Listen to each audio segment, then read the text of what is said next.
mulai aja. Ya. Assalamualaikum warahmatullahi wabarakatuh. Izin rekan-rekan semuanya, saya berbagi. Ini terkait dengan mata kuliah Method of Understanding Hadis hari ini. Rekan-rekan, kita nanti di dalam diskusi saya sangat membutuhkan arahan dari profesor sebagai pengampu, Prof. Said Agil Munawar, dan juga dari rekan-rekan yang lebih menguasai terkait dengan konten dari hadis yang akan saya bawakan. Rekan-rekan, saya mengambil tema ataupun untuk tulisan saya, target saya ini adalah jurnal minimal jurnal Sinta 3, Sinta 2 lah targetnya, yaitu manajemen organisasi dalam hadis arba'in, sebuah tinjauan tekstual dan kontekstual. Ini adalah tema yang saya ambil. Mengapa kok saya mengambil terkait dengan hadis arba'in? Ini latar belakangnya, yaitu keunikannya. Yang pertama adalah hadis arba'in ini yang ditulis oleh Imam An-Nawawi, itu selain dia adalah sangat diagung-agungkan, bahkan di banyak pesantren itu yang menjadikan rujukan untuk dihafal pertama kalinya, yaitu dan juga pemakalannya hafal enggak nih? Ya. Pemakalannya hafal enggak?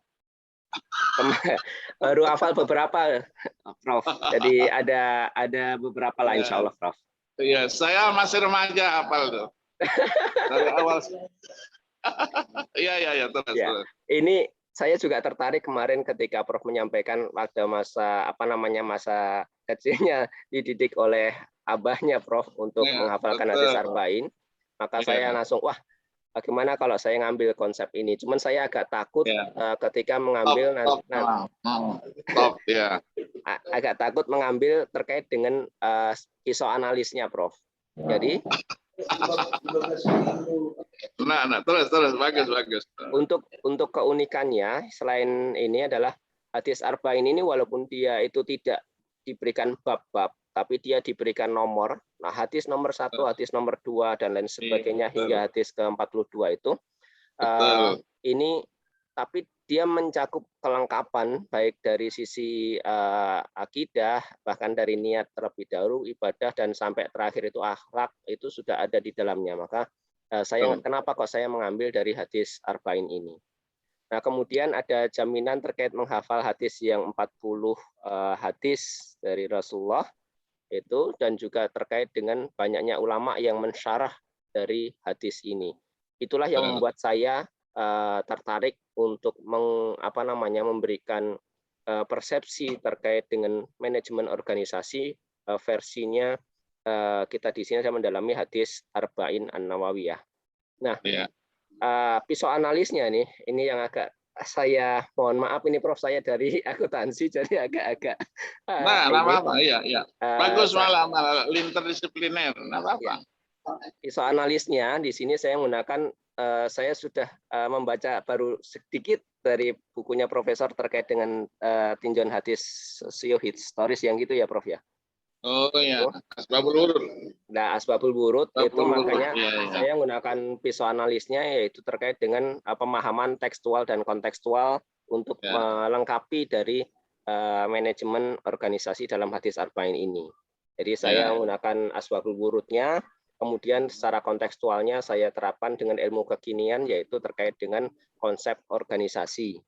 Bagaimana sih konsep organisasi itu, karakternya seperti apa, tata kelolanya seperti apa. Lah inilah dari yang saya ambil, sebenarnya konsep awalnya itu dari barat, walaupun nanti rujukan-rujukannya tetap mengambil dari rujukan Islamic Organization. Jadi bagaimana pemunculan dari Islamic Organization itu. Nah, adapun untuk state of the art-nya saya ngambil di situ untuk penelitian terdahulu dari hadis arba'in An-Nawawiyah. Ini saya mohon maaf tadi minta ke rekan-rekan, saya masih menggunakan versinya versi Inggris dan versi Indonesia. Saya belum menggunakan versi Arab. Mohon rekan-rekan yang mempunyai senggang waktu untuk melakukan tutorial kepada kami mengambil rujukan-rujukan yang berbahasa Arab. karena saya mengalami kelemahan terkait dengan bahasa Arab ini. Ada dari Ahmad Zaimul Umam terkait dengan the challenge of moral decadence perspective on study of Arba'in An-Nawawiyah hadis di sini. Ya. Kemudian juga kajian kitab Arba'in An-Nawawiyah ini di jurnal Lentera 2020. Fresh. Ya. Ya, dan juga manhaj Imam An-Nawawi dalam kitab Arba'in An-Nawawiyah. Ini juga saya jadikan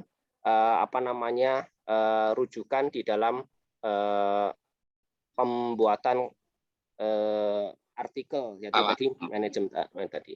Oke. Kemudian untuk studi hadis ini yang saya ambil, yang pertama terkait dengan studi hadis itu saya menggunakan beberapa rujukan, tapi tentu saja masih rujukan berbahasa Inggris dan berbahasa Indonesia. Yaitu revisi, ya. Yang pertama itu Prof, yaitu Revisiting Scholar Principle on Extracting Proper Hadith Understanding. Ya. Ya, kemudian metode ya, dan pendekatan pemahaman hadis Nabi. Kemudian methodology of hadith research, the study of hadith criticism. Ya, saya gunakan. Kemudian the history and the prospect of hadith studies in Indonesia. Saya ambil. Dan juga bukunya Prof juga saya ambil di dalamnya yang terkait dengan asbabul wurud. Ya. Nah, kemudian untuk organisasi saya gunakan beberapa teori terkait dengan bukunya Jensen, ini yang biasa digadang-gadang terkait dengan konsep organisasi. Jadi ada organisasi teori and metodologi. Saya untuk ngambil perspektif Islamnya, saya ngambil dari Abbas Ali di sini, Islamic Perspective on Management and Organization. Kemudian Islamic Values and Principle of in the Organization, a Review of Literature.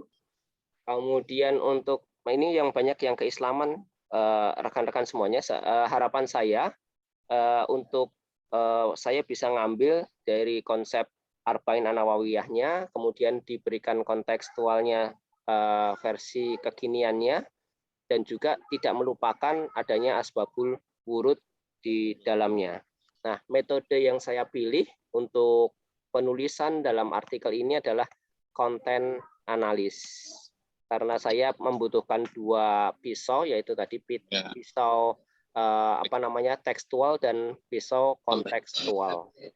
Itu saja rekan-rekan dan Profesor Said Aqil Munawar, mohon izin ini materi saya. Saya tidak muluk-muluk, dalam artian saya punya cita-cita untuk bisa submit artikel ini di dalam jurnal Sinta 2, Prof. Mohon arahannya, Prof. Ya, makasih. Jadi nanti dalam penulisan itu diangkat dulu ketokohan beliau. Oke. Ya, Imam Nawawi ini kan seorang tokoh. Yahya bin Syaraf Muhyiddin Abu Zakaria An-Nawawi. Meninggalnya 676 itu, 676 Hijriah. Di beliau karangannya banyak sekali. Kalau informasi biografinya mungkin nanti ada disertasi Al-Imamun Nawawi wa astaruhu fi ilmil hadis. Jadi peran Imam Nawawi dalam ilmu hadis. Ini juga pernah dijadikan disertasi oleh Pak Suparta. M. Suparta yang jadi dosen kita juga. Dijadikan sebagai disertasi. Kebetulan dulu saya yang ini. Jadi dijelaskan di situ. Nah, pertanyaannya hadisnya itu 40 atau 42? 42, Prof. 42. Ya. Tapi disebutnya Arba'in, kita sudah lewat 40. Iya. Jadi nanti mengenai materi dalam pemahaman tekstual itu merujuk kepada buku-buku syarahnya. Buku-buku syarah itu banyak sekali. Syarah daripada Arba'in Nawawi itu. Baik Nah, yang jadi berbahasa yang sudah dialihbahasakan ataupun yang asli ya, Prof, iya, ya? iya, banyak yang sudah dialihbahasakan, bahasa Inggris, bahasa Indonesia kan banyak itu. Siap. Nah, jadi itu diambil, termasuk Syekh Ali Sobuni. Muhammad Ali Sobuni juga punya itu. Ya, ada juga ditulis oleh Ahmad Ali Imam, orang Sudan. Syara Arba'in itu, ya, kemudian yang lain-lain. Ya, Nah, iya, ada namanya Dalilul Falihin di Syarhil Arba'in, apa-apa banyak ya, sekitar 7-8 buku-buku yang punya concern lah dalam memberikan komentar terhadap karyanya An-Nawawi ini. Jadi memang bukunya memang tidak besar, hadis yang dimuat juga tidak banyak, tapi pesannya tadi itu menyeluruh. Ya, yang menarik tadi itu pesannya menyeluruh. Dari masalah paling kecil sampai masalah paling besar, kan? Dari niat terus masalah-masalah semuanya.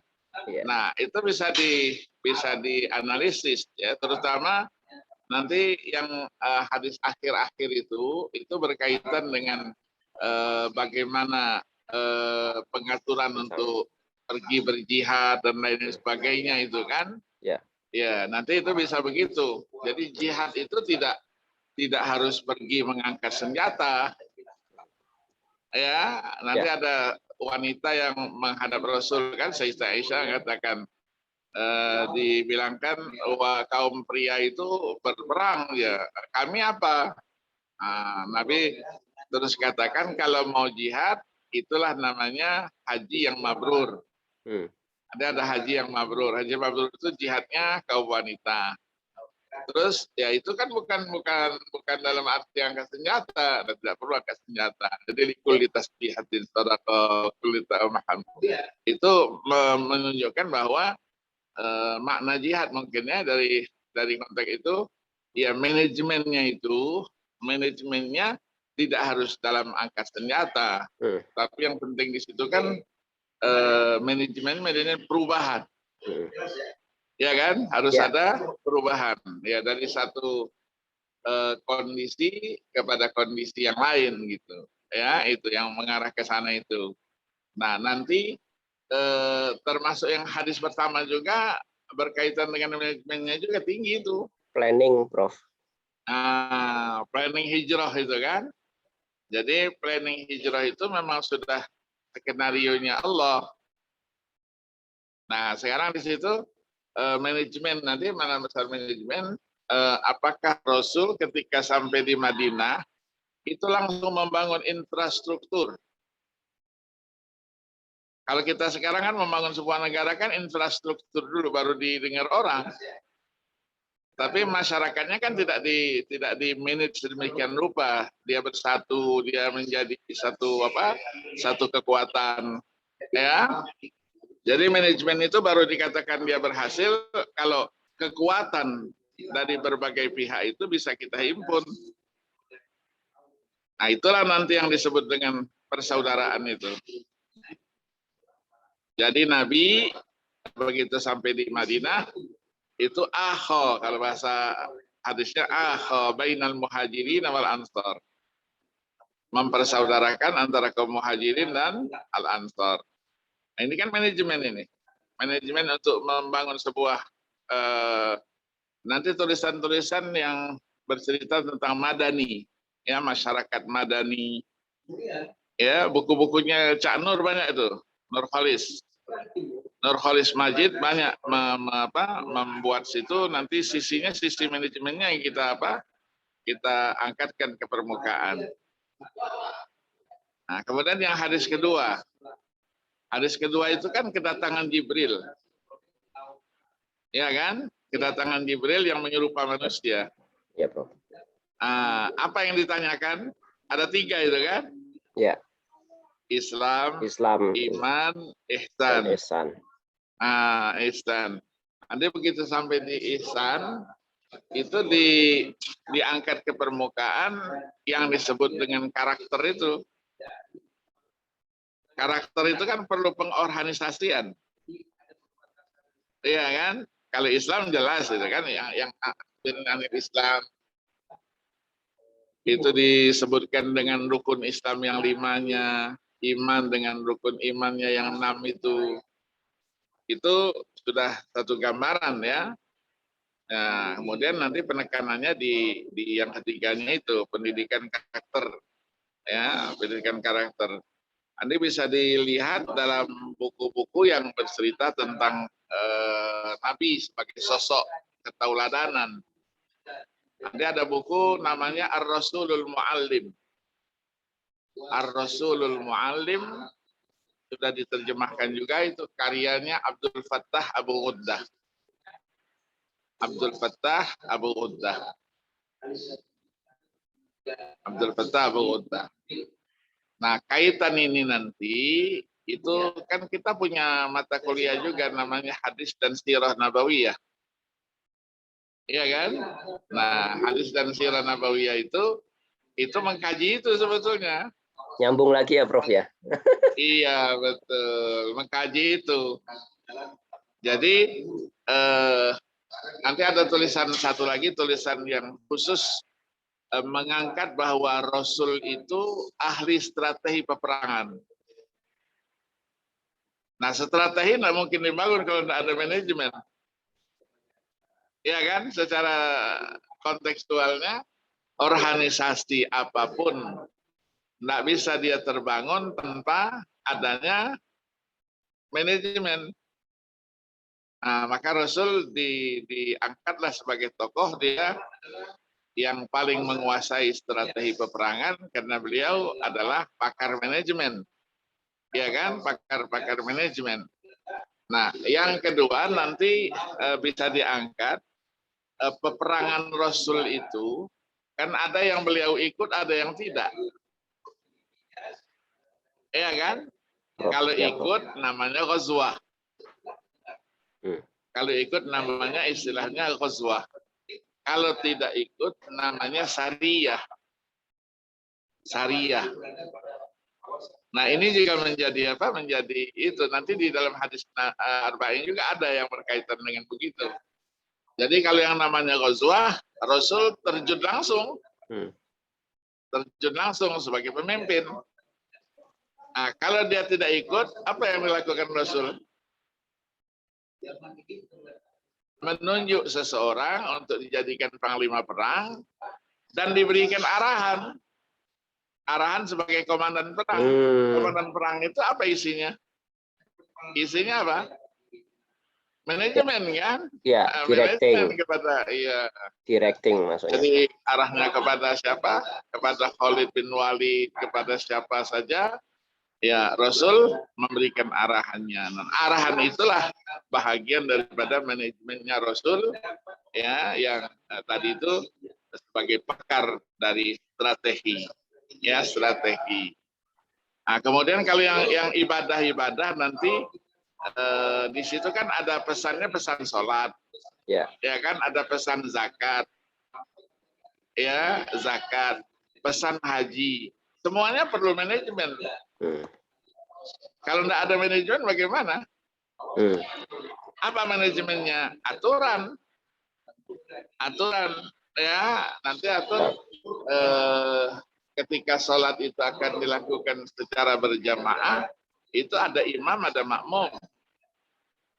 Ya. Itu kan diatur. Imamnya di depan, makmumnya belakang, kan manajemen. Iya kan? Ya. Iya. Terus nanti yang kedua, kalau di depan itu makmum yang laki-laki di depan, makmum perempuan di belakang. Ya. Itu kan manajemen yang luar biasa. Supaya apa? Supaya dalam melakukan satu pekerjaan itu harus konsentrasi. Kalau wanitanya di depan, lakinya di belakang, hilanglah konsentrasi. Iya kan? Nah, ya, nanti dikaitkan dengan yang tadi itu, kalau kita ada sababul wurud, ada sababul nuzul. Nanti berkaitan dengan ayat berapa? Ayat 36, 30 surah Al-Hijr itu. Walaqad alimna al-mustaqdimina minkum wal mustakbirin. Kami, kata Allah, tahu betul siapa yang berada di barisan depan dan siapa yang berada di barisan belakang. Kenapa? Karena waktu itu ya ada wanita yang sebelum diatur khairus sufufir rijali awwaluha wa syarruha akhiruha, ya sebaik-baik stop untuk laki-laki ketika berjamaah itu di depan, perempuan di belakang. Ya itu sebutkan itu karena ada wanita yang mau sholatnya di depan.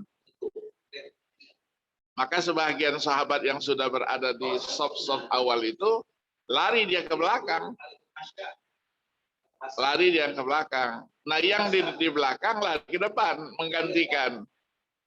Ternyata ketika sholat mereka tidak konsentrasi karena diganggu oleh wanita itu. Maka ketika ruku mereka nunduk. Lihat wanita itu dari arah dua kakinya itu. Maka diturunkan ayat itu. Ya, jadi bukan posisi. Yang jelas manajemennya Rasulullah ya yang mengatur tentang stop itu adalah sesuatu yang sangat berguna. Terus strategi zakat. Zakat itu kan yang kalau sekarang ada namanya mustahik, ada yang muzaki. Ya kan strategi itu. Ya, maka kita bangunlah, kalau di Indonesia kita bangunlah namanya Basnas. Basnas itu sebetulnya strategi untuk penyaluran zakat. Ya, penerimaan dan penyaluran zakat, pendistribusian. Nah, nanti di dalam hadis itu ketika berbicara zakat itu dijelaskan di situ ada tu'khadhu min aghniyaihim tsumma turaddu ila fuqaraihim. Jadi diambil dari orang-orang kaya didistribusikan kepada fakir miskin. Nah ini kan manajemen, manajemen kan, ya manajemen. Nah di dalam beribadah juga kalau kita kaitkan dengan istilahnya rukun Islam itu. Ya, kenapa rukun Islam itu susunannya begitu, sistematikannya begitu? Ya. Ya kan? Jadi filsafatnya itu untuk mengabdi kepada Allah beribadah itu memang dibagi secara manajemennya 3. Siap, Prof. Yang ya sifatnya ada fisik, ada harta finansial, ada kedua-duanya. Ya, kalau secara fisik itulah sholat, itulah puasa, ya kan?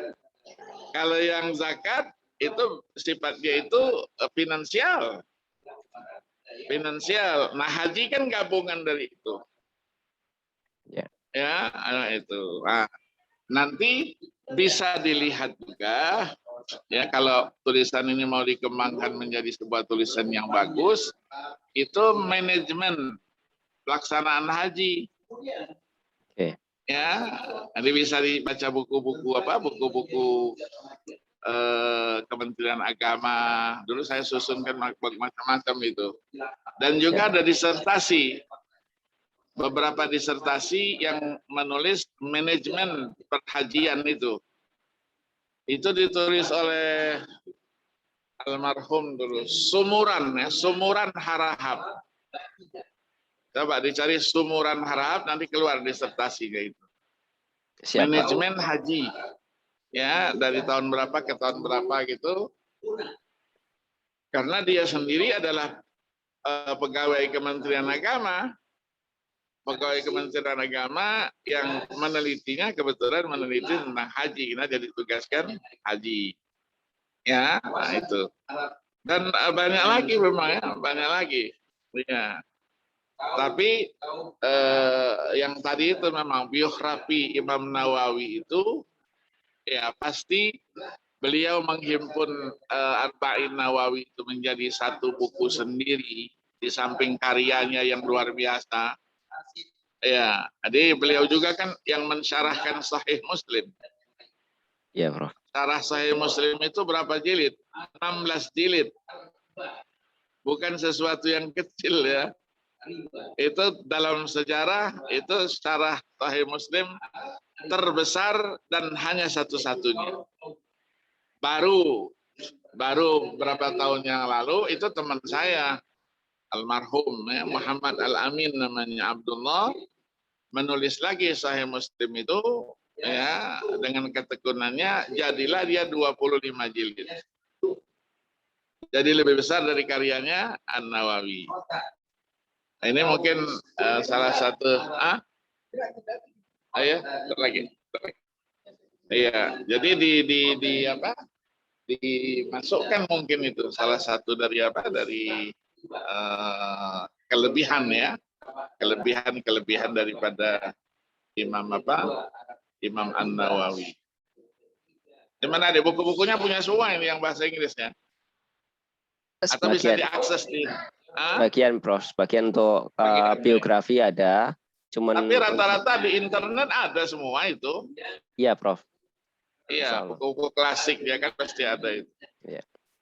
Iya, yang bahasa Indonesia juga banyak An-Nawawi itu. Siap, Prof. Ya, yang udah banyak yang diterjemahkan, Prof. Iya, terjemahan ya, diterjemahkan ya. Siapa yang menerjemahkan itu namanya siapa? Kalau yang untuk Syarah Arba'in itu ada beberapa versi, Prof. Ada yang terakhir itu 2019 itu ada Muhammad Muinuddinillah Basri dan Erwandi Tarmizi itu juga memberikan syarahnya, Prof. Iya. Dua jilid kalau nggak salah ya. Iya, Prof. Satu jilid besar ya, kalau itu satu jilid besar. Ada yang 2 jilid ya tuliskan itu. Iya. Tapi sudah mencukupi itu. Jadi analisisnya dari berbagai aspek juga ya. Karena yang menerjemah itu memang tidak bisa lari dari teks, ya, tidak bisa lari dari teks, ya. Tapi nanti kalau kita hubungkan dengan syarah-syarahnya yang lain, itu kan saling melengkapi, ya. Ada yang sisi ini yang dibahaskan, sisi yang lain itu juga bisa diangkat dia. Bagus, mungkin karena ada teman-teman yang ingin bertanya, ya, nanti diteruskan aja ya. Siap, Prof. Iya. Bisa teruskan ya. Siap. Nah, saya jam 9 ada acara juga. Oh iya. Ini tadi tidak bisa nyambung, tidak bisa masuk. Iya. Error banyak berapa hari ini memang salurannya kurang ya, jaringannya kurang bagus. Iya, Prof. Iya. Alhamdulillah. Ini bermanfaat banget ini, Prof, ke arah tata kelola manajemen organisasi yang keren banget ini. Alhamdulillah. Semoga harapan saya di akhir perkuliahan nanti mohon arahan untuk review terakhir, Prof, untuk jurnalnya, Prof. Untuk jurnal yang dituju nanti saya siap. Nanti saya koreksi. Ya, dimasukkan bisa menjadi jurnal kan syarat sekarang ini ya. Iya, Prof. Iya. Kalau mau dimasukkan yang internasional, ya, yang jurnal-jurnal yang diperlukan secara ilmiah itu sekarang ini diarahkan dia didampingkan. Oke. Jadi didampingkan nanti guru besar dengan mahasiswanya atau apa gitu, itu bisa diakui oleh Scopus. Iya. Ya, Scopus ya. Jadi nilainya bisa 10 itu kan? 25, Prof. 25 ya? Iya, Prof. Wah, hebat 25. Ya, 25. Sama saya dulu paling tinggi 10. Sekarang 25, Prof. Kemarin saya masukkan Scopus bahasa Arab sama Khalil. Khalil ini mahasiswa saya di Pekanbaru, tapi tinggalnya sekarang di Jambi. Di Suralangun. Nah, ini belum dapat profesor ini. Padahal dokternya sudah lama, alumni Al-Azhar. Saya dampingkan itu, alhamdulillah sekarang ini sedang diproses. Harus begitu memang. Siap, Prof. Harus begitu. Ya. Iya, oke. Makasih ya. Mohon izin, Prof, untuk tata tulis nanti saya sesuaikan dengan jurnal yang dituju ya, Prof ya. Iya, boleh. Nanti saya koreksi sekali. Ya, siap, Prof. Kirimkan sekali, insya Allah. Siap, Prof. Terima kasih atas diskusi ya sama teman-teman ya. Siap, diskusi Prof. sama teman-teman. Iya, makasih. Makasih. Saya ngikutin terus, insya Allah. Oke, terima kasih Prof. Said Agil Munawar untuk masukannya. Ada banyak sekali masukan ini yang saya tunggu untuk menulis. Rekan-rekan, kita berdiskusi kembali. Mungkin ada yang memberikan saran terkait dengan tema saya. Alhamdulillah Prof. Said sudah mengarahkan. Bagi saya ini masukan yang luar biasa. Memang target awal dari jurnal ini adalah target pribadi saya itu minimal di Sinta 3, tapi kalau saya mau input submitnya itu di jurnal Sinta 2 itu minimalnya.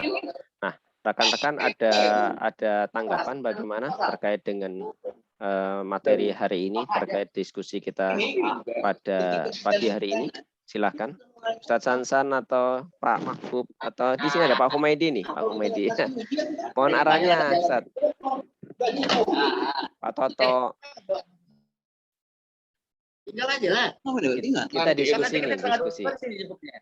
Iya. Apa lah bawa? Repot itu. Kan rekan-rekan, kita diskusi free atau mau dengan tema saya atau bagaimana? Itu udah top itu, Pak. Jadi tinggal eksekusi aja udah. Alhamdulillah. Suaranya ini nggak bisa banyak ini saya. Ya. Maaf. Tadi berbicara kan tekstual lalu kontekstual kan? Iya, Prof. Iya, Pak Ustadz. Gimana saran Ustadz? Ya, mengenai lebih mendominasi kontekstual. Siap. Ya, esensi. Nah, saya mau memberikan sedikit penetrasi seputar tekstual. Nah, ini saya tulis dulu. Sebentar, Ustadz. Tekstual dari pelafalan Nabi Shallallahu Alaihi Wasallam. Di situ kan ada ayat, ada hadisnya. Hadis pertama itu fenomenal sekali. Ya. Famanat hijratuhu ilallah. Siap. Barang siapa yang memang hijrahnya karena Allah wa Rasulih, hijratuhu ilallahi wa Rasulih.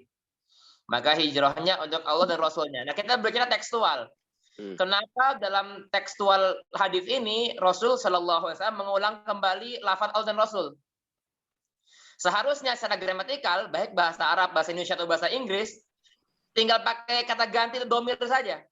Barang siapa yang hijrah karena Allah dan Rasulnya, maka hijrahnya untuk keduanya. Harusnya gitu kan? Famankanat hijratuhu ilallahi wa rasulih, hijratuhu ilaihima. Ya, jadi harusnya cukup dengan domir saja. Tapi kenapa dalam hadis ini diberikan isim zahir? Nah, maka dalam manajemen tekstualnya alasannya karena litalazzuz. Merasakan kelezatan, kenikmatan, mentasbihkan lafaz Allah dan lafaz Rasul sallallahu alaihi wasallam. Jadi barang siapa yang hijrahnya karena Allah dan karena Rasulnya, maka hijrah tersebut untuk benar Allah dan Rasulnya. Ini berkaitan kembali kepada permainan pemilihan kata atau diksi seputar domir dan zohir. Sehingga dalam hadis ini dapat disimpulkan bahwa hadis tersebut disebutkan isim zohir litaladzuz, demi merasakan kelezatan atau kenikmatan mentasbihkan atau melafalkan Allah Subhanahu wa taala. Mungkin itu tambahan sedikit dari saya di hadis pertama. Nah, kurang lebih seperti itu. Mohon tanggapan. Terima kasih. Alhamdulillah berarti. Karena pakai baju top tuh, baju gamis tuh. Lagi di orang tua ini, Prof. Iya. Pakai baju gamis ada berkahnya itu. Ya Rob, nah Masya Allah. Ana zurtu hadrata kan zaman marah Sidna Syekh, dokterna. Iya. Kan zaman. Ingat saya. Masya Allah. Bagus, ahsan tah. Akramakumullah Sidna Syekh, Masya Allah. Iya, apa. Terima kasih. Terus. Ya.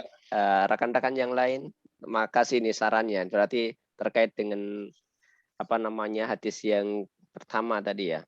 Iya. Oke, terima kasih. Yang lain lagi ini di luar tekstual, kontekstual mungkin menarik. Ya mungkin sedikit di luar dari konteks materi Ustadz Purnama. Tapi berhubung profesor kita ini musnid, profesor kita tidak sekedar profesor biasa. Tapi memang musnid dalam artian memiliki sanad. Ya, saya pribadi yang memang masih thalib saja sudah memiliki sanad ini, sanad Arba'in Nawawi dari berbagai macam jalur periwayatan. Mungkin dalam satu sesi tertentu bisa kita hataman Arba'in Nawawi minimal dapat ijazah. Siap. Sanadnya banyak saya. Yang Arba'in Nawawi banyak ada sanadnya. Naam, Sidna Syekh, naam. Alhamdulillah. Allah. Kita Jadi, kasih, terakhir kita kasih semua. Alhamdulillah. Wajib ya. Sanadnya kita kasih semua nanti. semua deh, Profesor.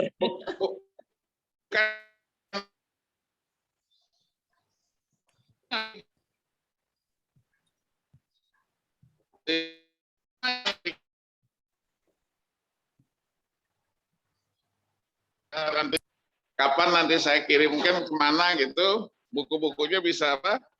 Bisa di copy nanti. Nah, Iya.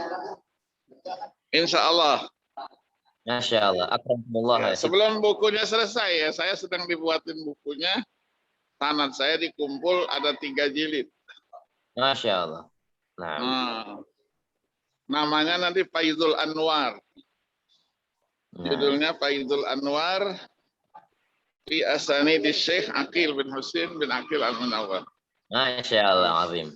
Ya, nanti kita bagi semua. Oke, nanti kita anukan dulu.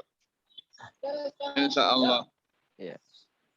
Terus lanjut, Ya, lanjut. Bagaimana nih rekan-rekan yang lain terkait dengan tema saya, yaitu tadi manajemen organisasi dalam hadis Arba'in An-Nawawiyah. Ya, rekan-rekan ada saran kah?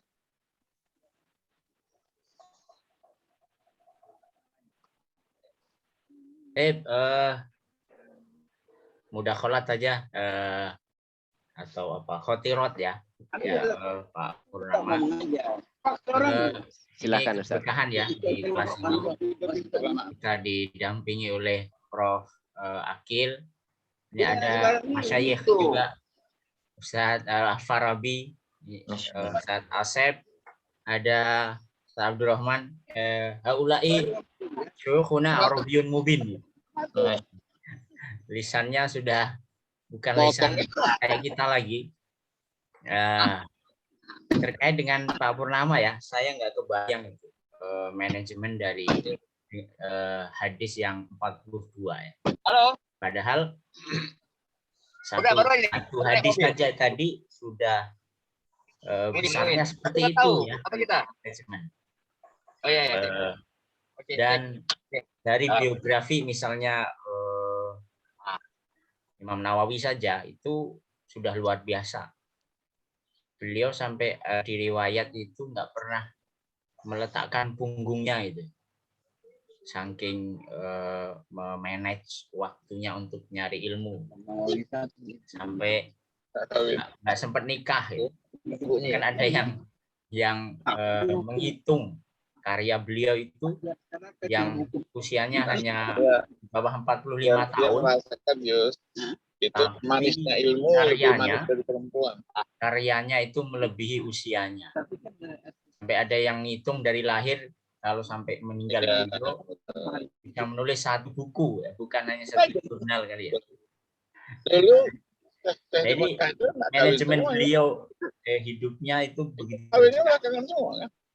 Nggak tahu nanti Pak Purnama, saya nggak kebayang gimana.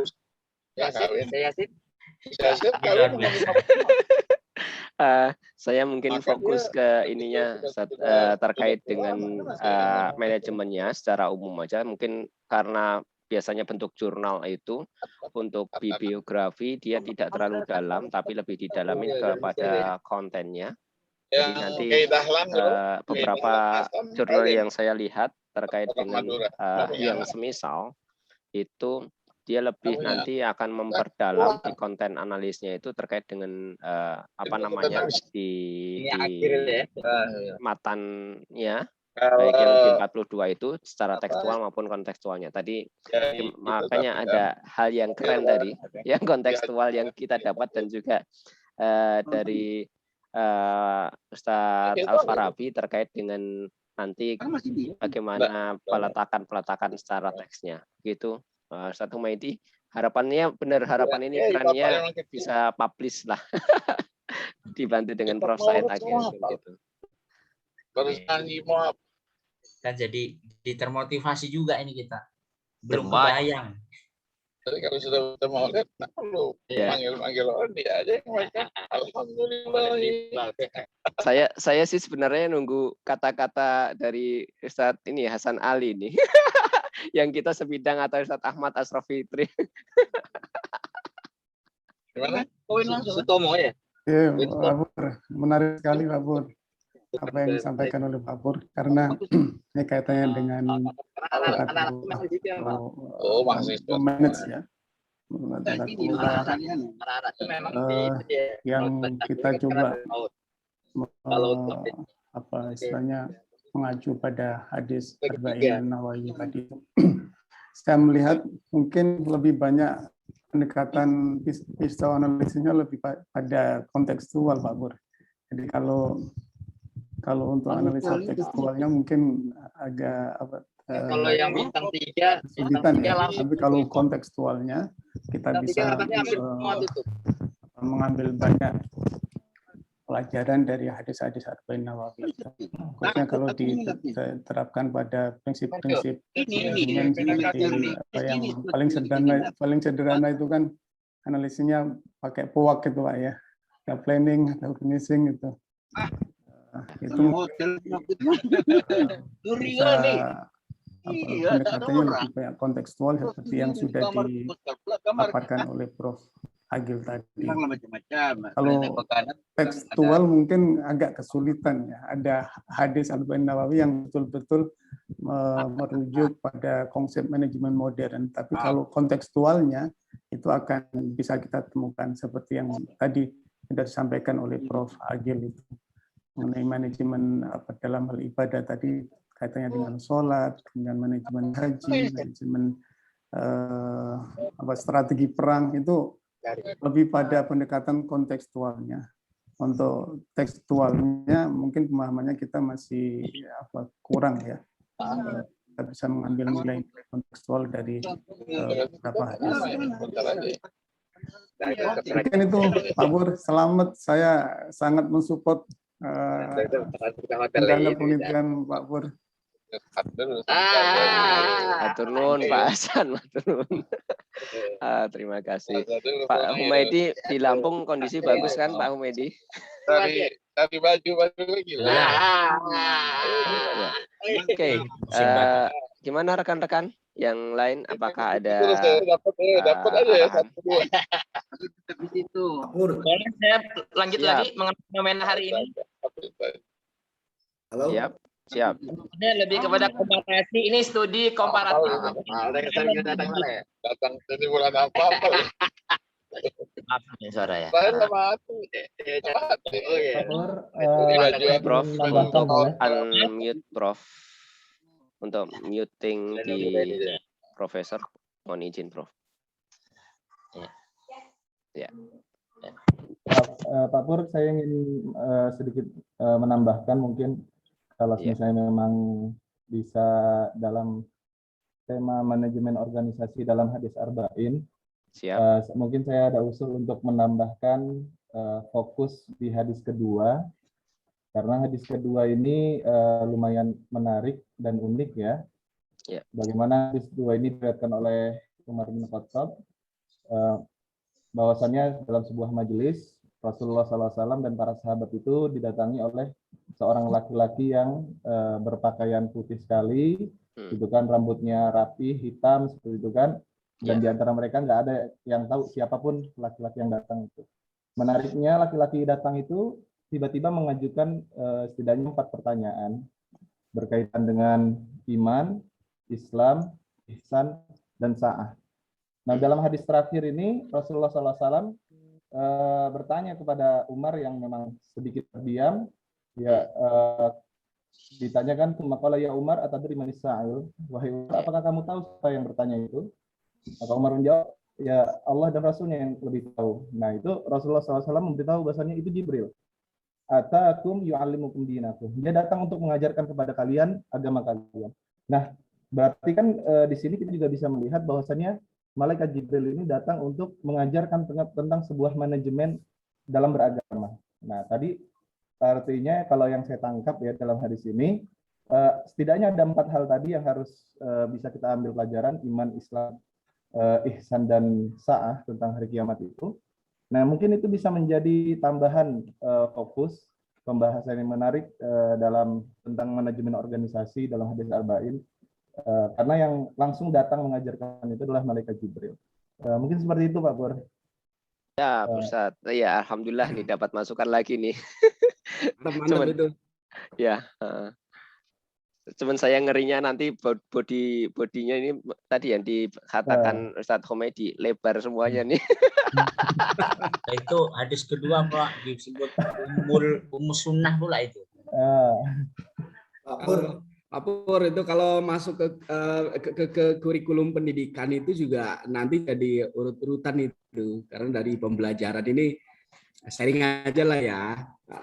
Kalau di pembelajaran itu kan harus mengajarkan anak dari yang mudah baru ke level yang berikutnya begitu, atau dari konkret baru ke abstrak begitu tuh. Nah, ini kenapa yang dikasih itu iman dulu, kemudian Islam, baru ke ihsan. Nah, di manajemen kurikulum juga itu dulu, Pak. Larinya ke sana begitu. Kalau hadis itu Islam dulu ya. Di Islam dulu.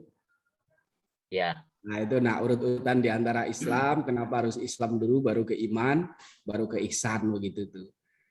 Nah, mungkin kalau sekarang konteksnya K13 itu ada KI, KD, ada yang sosial, kemudian sikap kepada Allah, sikap kepada manusia, baru ke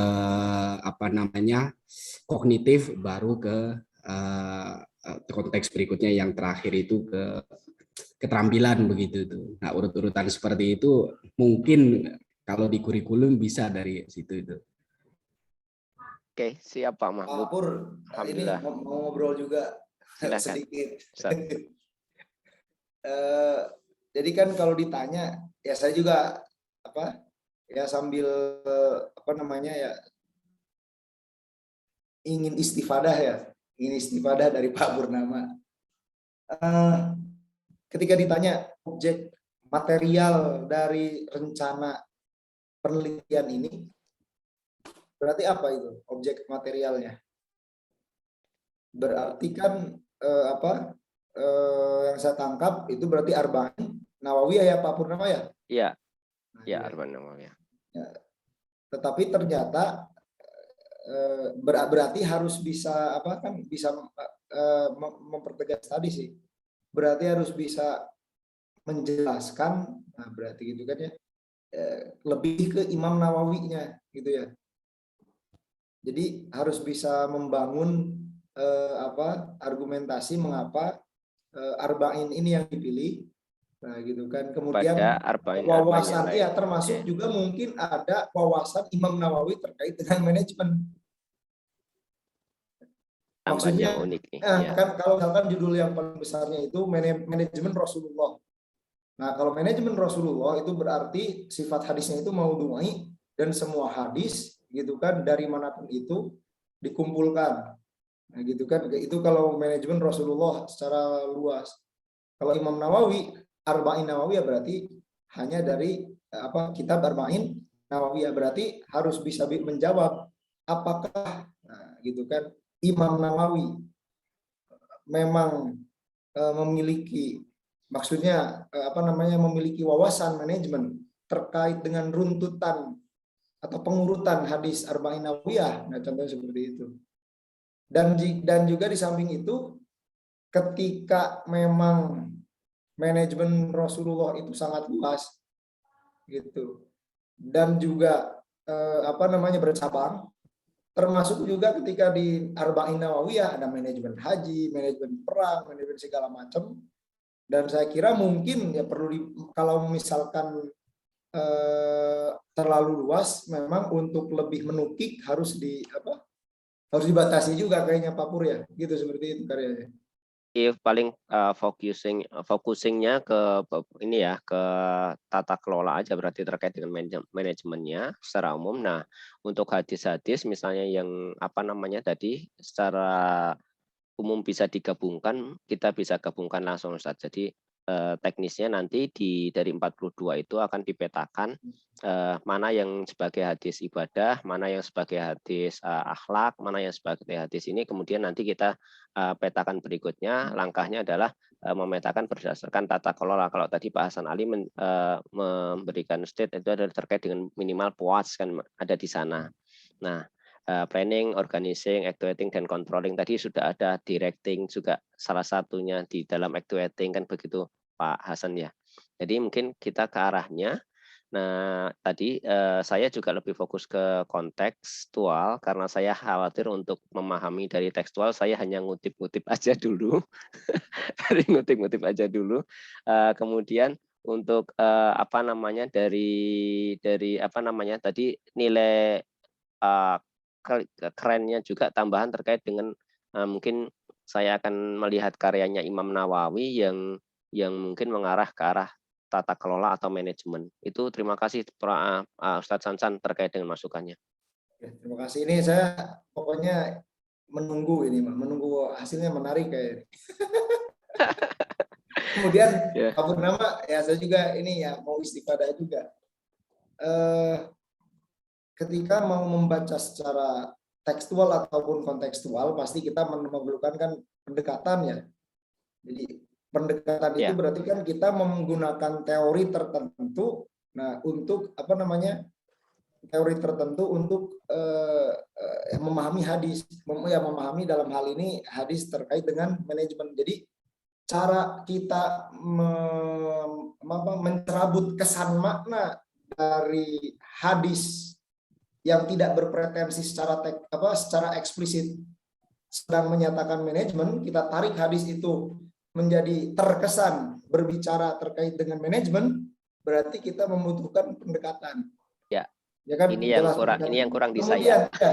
Kira-kira teori yang akan dibangun yang digunakan kira-kira teori gimana? Teori apa yang digunakan untuk mendekati hadis seakan-akan terkesan hadis itu meskipun tidak berbicara secara khusus terkait dengan manajemen, seakan-akan hadis itu berbicara tentang manajemen.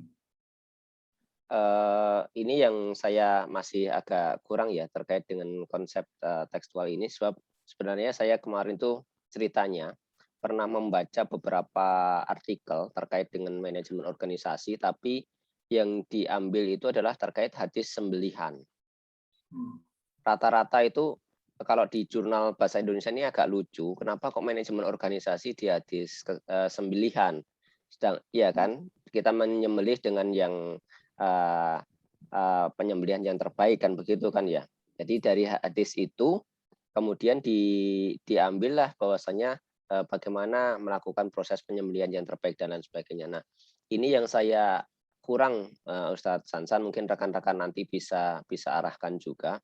Saya perlu mengambil konsep-konsep yang dalam tanda petik adalah dari rujukan-rujukan Islam, ya rujukan Islam bagaimana kita, karena ini saya juga khawatir itu terkait bagaimana kita memberikan penafsiran terkait dengan hadis, khawatirnya kita itu menafsirkan secara dengan ra'yi kita kan gitu. Ini yang bermasalah dan akan bermasalah secara umum. Makanya saya nanti mencoba diskusi baik secara pribadi maupun ke rekan-rekan untuk apa namanya yang pas itu yang apa, yang kayak apa, mungkin Ustadz Al-Farabi bisa juga membantu atau rekan-rekan yang lain.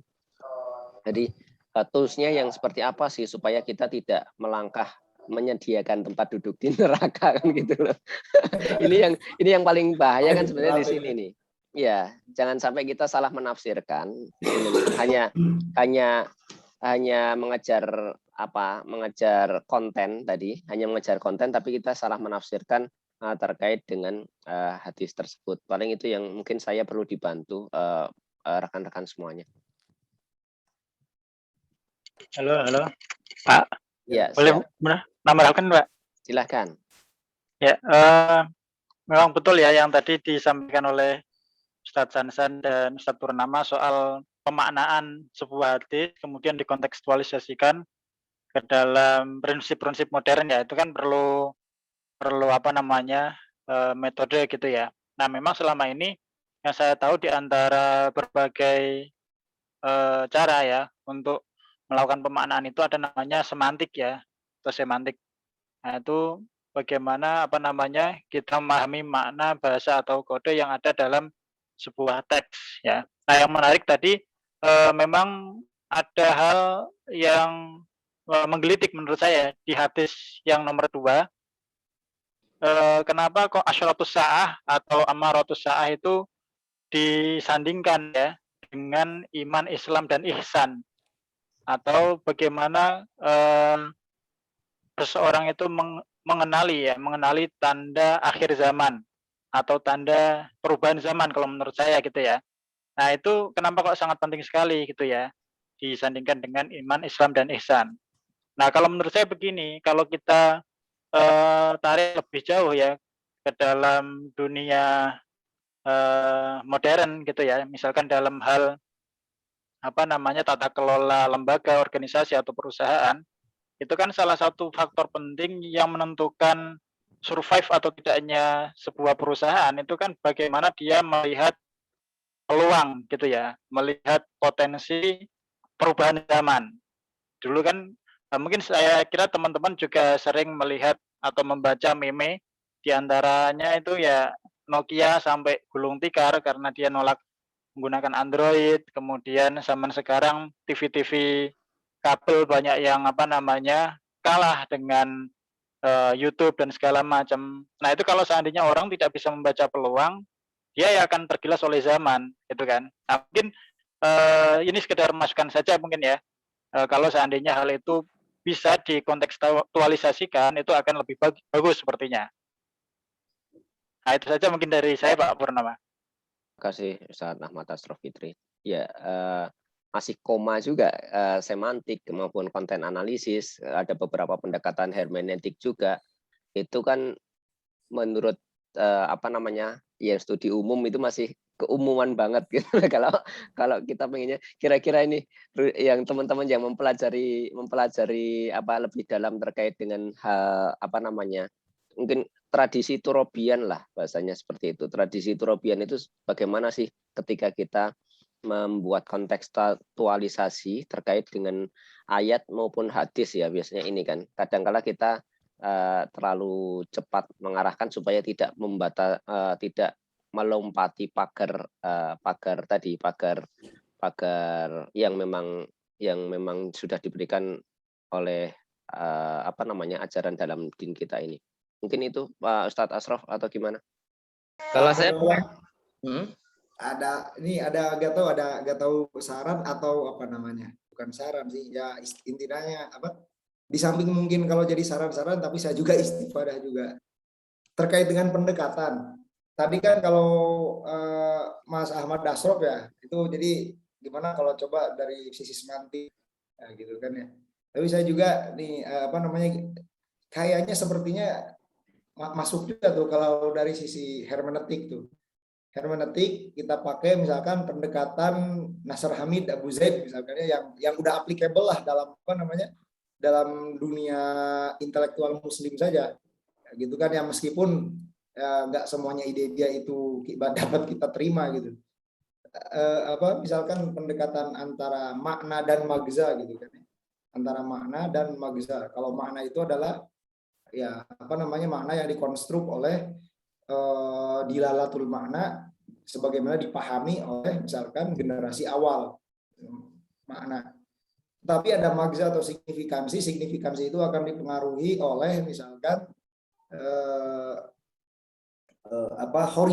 horizon si pembaca. Kalau Pak Purnama horizonnya itu misalkan latar belakang manajemen ketika melihat hadis Rasulullah meskipun tentang jihad, kesan yang tampak di benak Pak Purnama itu akan beda dengan kesan seorang ahli fikih. Kalau ahli fikih itu signifikansi yang akan muncul itu otomatis dari sisi fikihnya, hukum segala macam. Kalau Pak Purnama lihat, wah ini kalau dari sisi manajemen ini Rasulullah hebat sekali. Mungkin bisa pakai teorinya itu untuk untuk membingkai signifikansi makna baru yang berorientasi pada manajemen gitu. Dari Nasr tadi ya. Iya, nggak tahu tuh gimana tuh. dari Nasr tadi ya. Iya, Jadi Nasr Hamid ya. dari Zaid. Untuk Kan kalau kita terlalu mencangkok misalkan langsung ke siapa barat banget. si Howard Richter-nya atau ke siapa ke teori-teori baratnya kan itu belum applicable di dalam apa namanya itu masih apa namanya mengalami lompatan applied teori namanya ya itu mah masih middle teori atau apa namanya ground teori. Nah kalau kita kan udah studi Islam udah applied teori, mana applied teorinya itu Nasr Hamid gitu. Ya. Oke. Terima kasih Ustadz Sansan atas sarannya. Ya, Nasr Abdul Hamid. Ustadz Farabi atau yang lain, Pak Toto nih, Pak Toto. Mohon sarannya Pak Toto nih. Saya ikut saja Ustadz, mantap nih. Aduh. Ini Pak Pur, mohon izin Pak Pur. Silahkan Ustadz Fuad. Ya, gimana kabar stasiun Bogor ini? Ya, dari stasiun tinggal jalan kaki, Ustaz. Ledang ya? Iya. Gitu. Baik, Pak Pur, mohon izin saya ini ingin bukan menambahkan karena bukan kapasitas saya, bukan juga apa namanya memberi masukan ya, saya tidak kapasitas saya bukan di manajemen seperti di Pak Pur. Cuman ya saya melihat Pak Pur ketika mendiskusikan ini ya pasti menjadi semakin rumit Pak Pur. Kemudian juga apa namanya yang saya lihat sih betul tadi yang disampaikan oleh teman-teman. Pak Pur ini kan sedang melakukan kerja-kerja hermeneutis ya. Melakukan kerja-kerja hermeneutis, jadi apalagi ditarik ke bagian apa namanya, ke bagian katakan manajemen yang notabene kan di Islam belum begitu dikenal gitu, manajemen.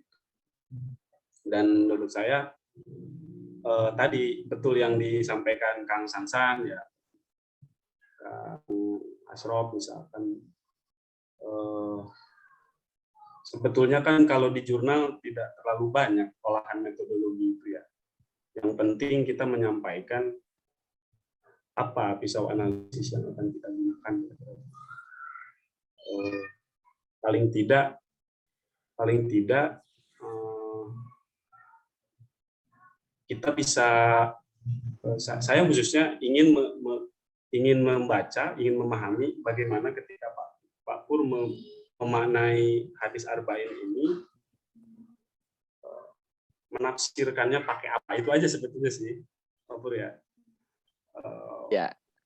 Menafsirkan hadis arba'in, kemudian tadi kalau bahasanya Kang Sansan dibawa ke apa namanya, ke ranah manajemen itu ya mau tidak mau ini kerja hermeneutis ya, bisa berdasarkan horizon tadi kalau katanya Gadamer, atau bisa berdasarkan kepentingan katanya Heidegger kan.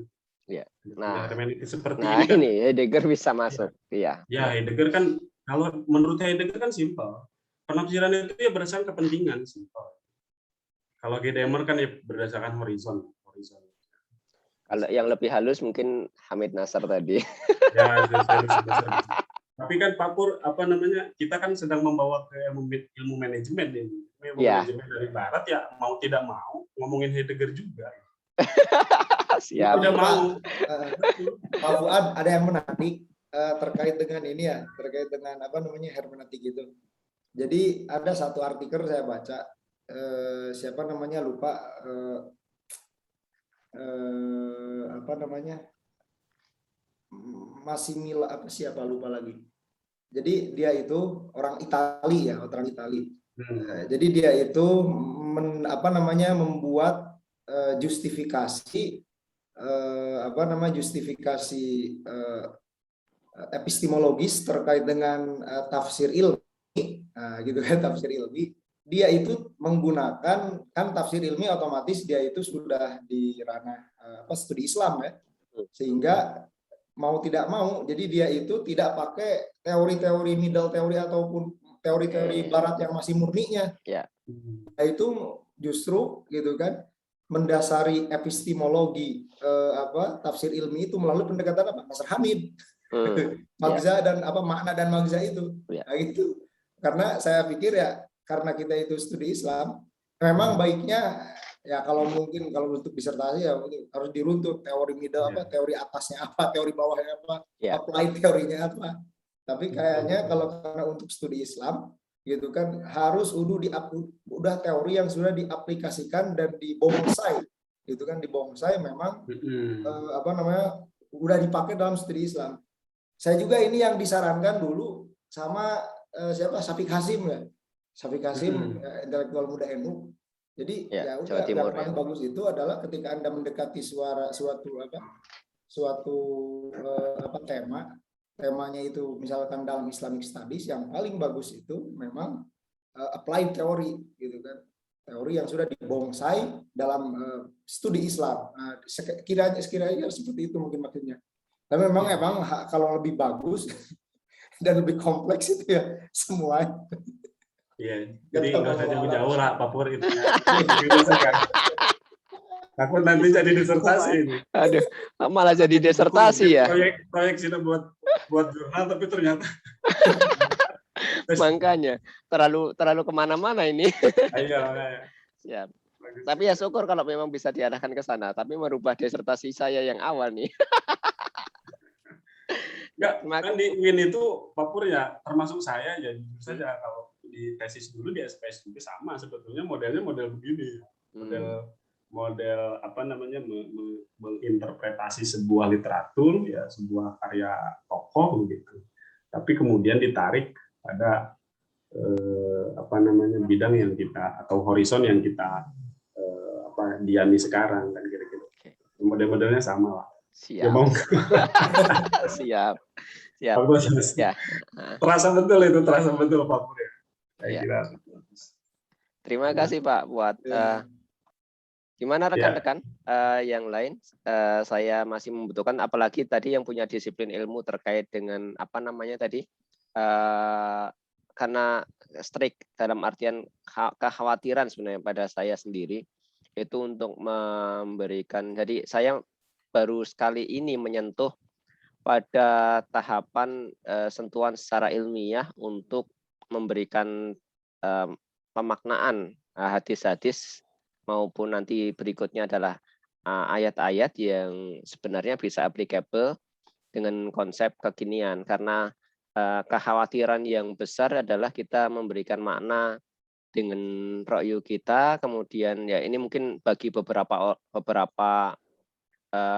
pemahaman itu tidak diperkenankan seperti itu. Ada arahan rekan-rekan semuanya?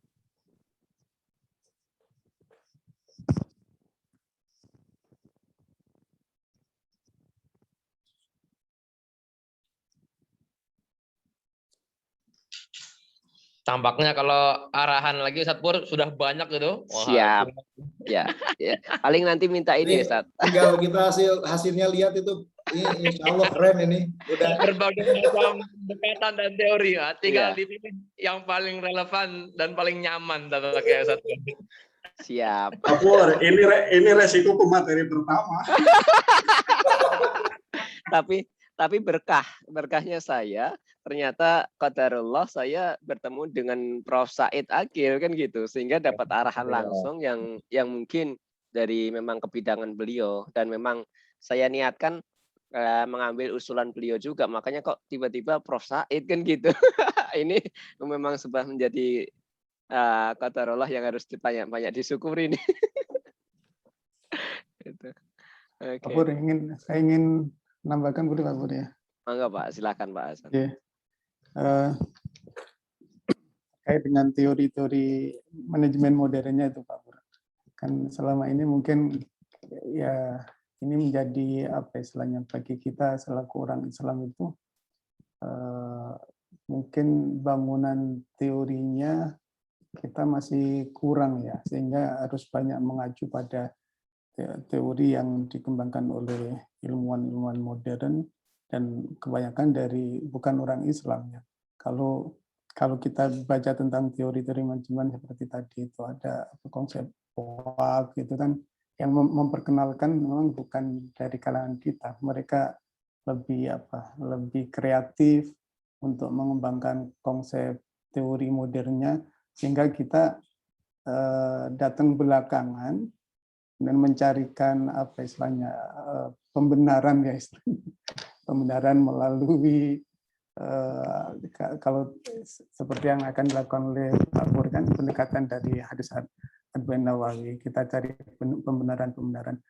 Mungkin ini menjadi problem kita bersama ya, selaku umat Islam, khususnya pemikir Islam, untuk membangun sebuah teori modern itu, karena lebih banyak mereka yang mengembangkan konsep teorinya daripada di kalangan umat Islam. Yang saya lihat sih seperti itu Pak Pur ya.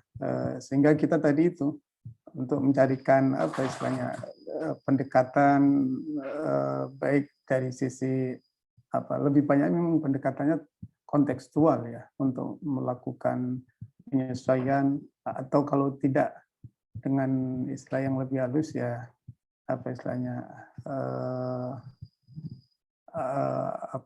penyamaan lah ya, penyamaan.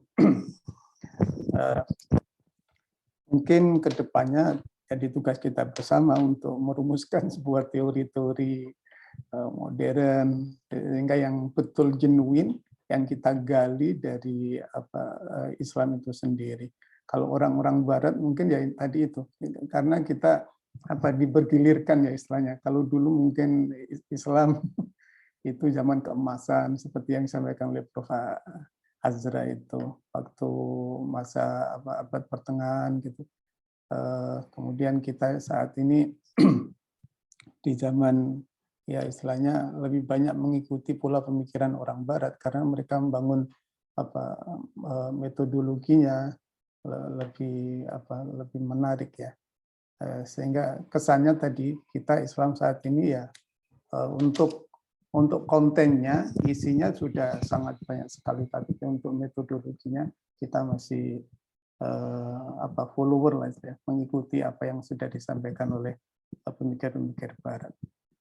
Mungkin itu, jadi kesannya istilahnya kita ya pada posisi tadi itu nggak di atas ya, saat ini posisi kita kan nggak di atas, kita lebih banyak mengikuti bangunan teori atau konsep yang dilakukan oleh ilmuwan-ilmuwan Barat, termasuk dalam membangun teori-teori manajemen modern itu. Mungkin itu, Pak Pur. Siap. Wah, keren, Pak. Terima kasih nih. Kita, apalagi untuk rekan-rekan yang dosen itu menulis jurnal itu menjadi sebuah hal yang pasti ya, Pak ya. Jadi harapannya, kenapa kok saya mentargetkan Sinta 2?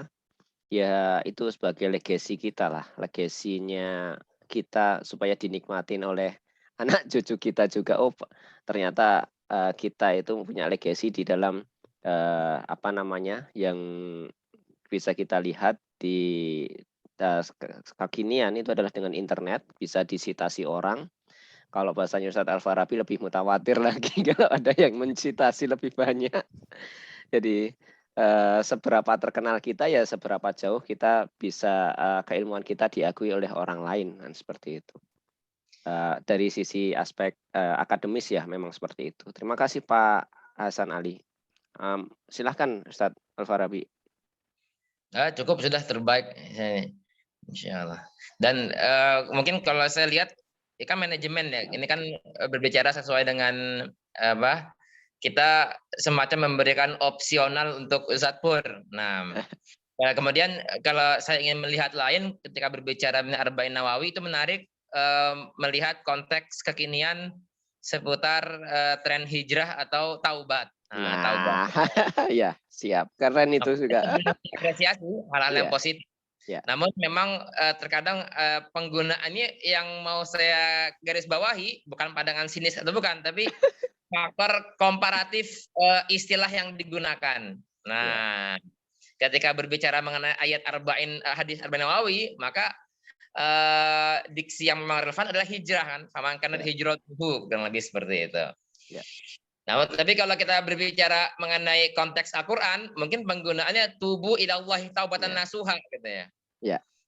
Maka dari itulah kalangan yang religius sekarang, yang baru religius, ini kan menarik ini. Ini sebagian memasukkan istilahnya hijrah yang menjadi tren, ataukah taubat. Nah, sebagian kalangan nggak mau dibilang hijrah, saya mau taubat saja karena mungkin lebih orisinal di bidang Qur'annya, teksnya. Sebagian lagi mengatakan, oh tidak, hijrah itu juga nggak mungkin hijrah keagamaan nggak pakai taubat, kurang lebih seperti itu. Nah ini menarik, mungkin kontennya bukan ke materi yang akan ditulis oleh Ustadz Pur, tapi mungkin ke diskusi lain dari wajah Arba'in Nawawi gitu. Jadi konsep kekinian, manakah yang lebih relevan penggunaannya? Walaupun ini khilafnya lafzi memang bukan maknawi, walaupun esensinya sama-sama kembali ke Allah, tapi kira-kira mana yang lebih relevan? Apakah taubat ataukah hijrah? Dia kurang lebih. Terima kasih. Ini kalau kita semuanya Arba'in Nawawi dengan berbagai aspek jadi keren satu buku nih. Berbagai macam syarah. Iya. Oke. Terima kasih Ustadz Al-Farabi. Rekan-rekan semuanya sekarang menginjak jam berapa? Jam 9.38. Apakah ada yang disampaikan? Kita kembalikan. Afwan Ustadz Prof. Said Agil Husin Munawar. Diskusi kita untuk hari ini rencana sampai jam berapa? Mohon arahannya.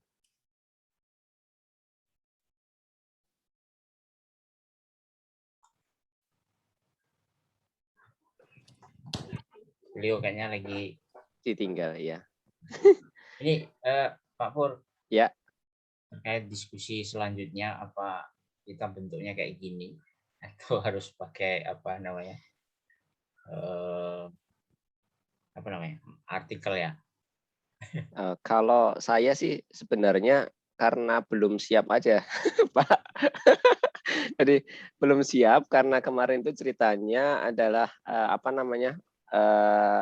kan kita berdasarkan presensi itu Ustadz Al-Farabi. Cuman kan Ustadz Al-Farabi ini karena namanya di atas, mendaftar yang pertama, jadi dia di semua mata kuliah dia nomor 1. Kelihatannya yang berikutnya nggak bisa seperti itu, harus diacak kali. Mungkin dari tengah kalau seperti apa. Kalau kita yang penting dari atas, yang namanya pendaftar pertama itu ya selalunya dia yang pertama, nanti bahaya nih. Gitu. Iya nih. Jadi pekan depan saya yang jadi korban soalnya. Gitu. Kira ya mana fatahallahu alaik. Insyaallah. Jadi kalaupun mau PowerPoint, sebenarnya kita lebih membuka forum diskusi ya, menurut saya.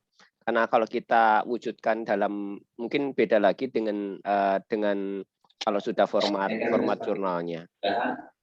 Gitu loh.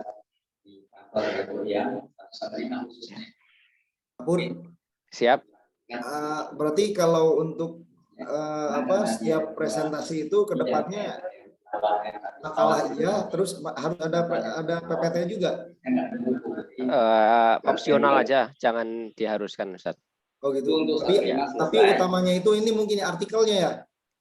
Ya, kalau memang bisa artikelnya lebih bagus artikelnya. Untuk membuat artikel yang baik itu menjadi lebih susah jika dalam jangka waktu hanya 2 minggu, seminggu aja sudah berat, Ustaz. Iya.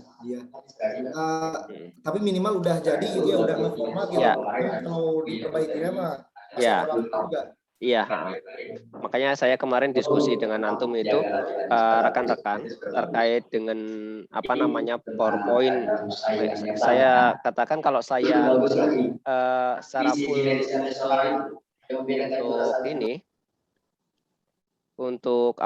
secara full untuk menyampaikan makalah itu kelihatannya saya agak merasa keberatan, tapi saya akan saya katakan itu adalah how to-nya, apa yang saya mau ambil, temanya seperti apa, bagaimana saya menganalisisnya, kemudian kira-kira nanti sebenarnya kesimpulannya seperti apa, itu yang akan kita inginkan. Dan tadi kan metodenya sudah ada, jadi kita masih bisa ngasih masukan kepada rekan-rekan supaya ngasih permaknya lebih bagus lah di dalam artikel itu.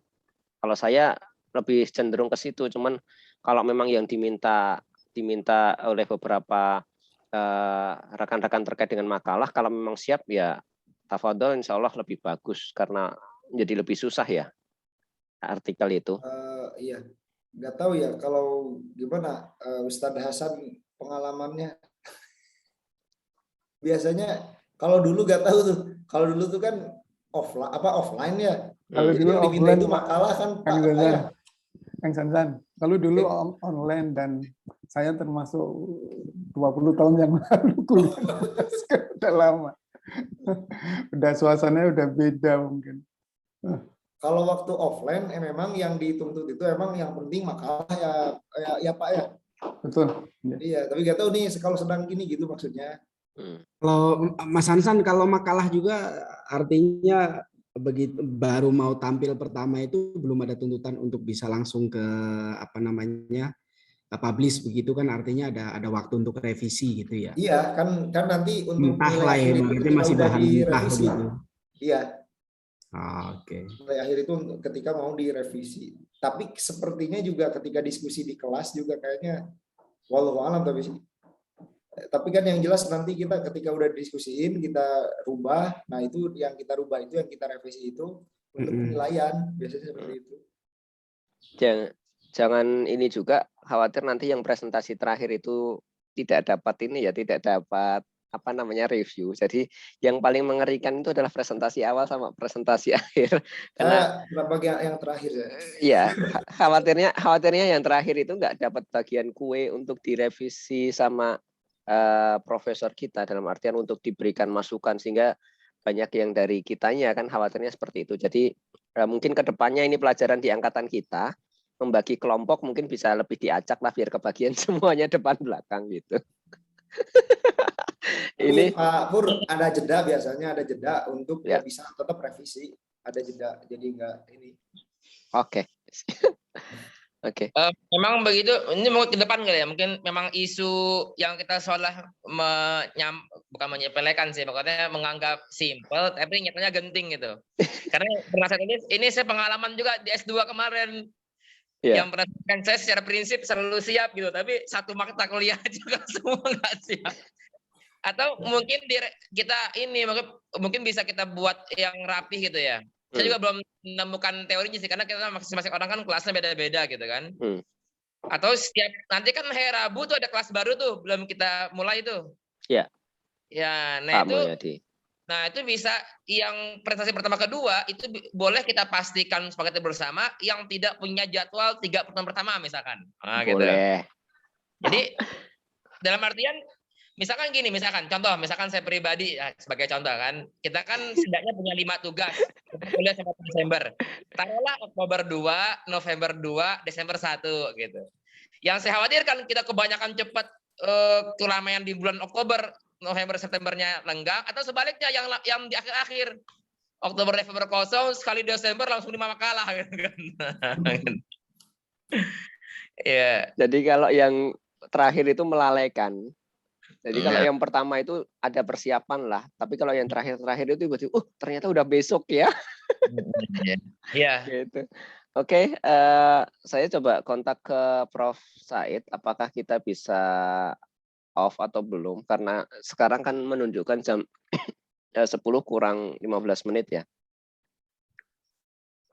Izin Prof. Said, mohon arahan. Nah, udah nggak ada ya? Masih, oke. Oh ya, Assalamualaikum Ustadz. Nggak ada, ditinggal. Ilallah wa amila salihan tardah.